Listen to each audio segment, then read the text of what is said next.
Pagaliau Mylu Shop turime visų 3 tipų vystyklus, kuriuos dažniausiai rekomenduoju savo klientams. Jie tiks mažyliams, kuriems vystymo reikia tik šiek tiek, galbūt dėl jaukumo, taip pat ir tiems, kurių moro refleksas ypatingai išreikštas. Paskutinioji naujiena tai Love to Dream vystyklas, kuris leidžia mažyliams rankytes laikyti iškeltas į viršų ir jis tiks labiausiai tiems, kuriems vystymas reikalingas, kad suteiktų tik šiek tiek jaukumo, bet nevaržytų judesių. Kitas mano labai mėgstamas vystyklas yra Miracle Blanket, apie jį dažnai jau esu kalbėjusi.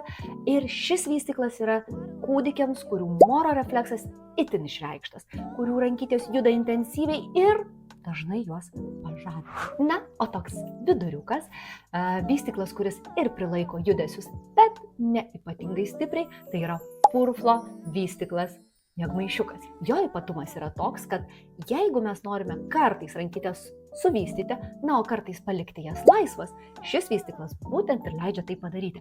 Nes rankovytėse yra tokios spaudės, kurias atsegus galima naudoti tiesiog kaip įprastą miegmaišiuką. Taigi, visas šitas trio puikiausiai atitiks kiekvieno mažylio poreikius. Tačiau turiu priminti, kad vystymas tikrai nėra reikalingas visiems kūdikiams.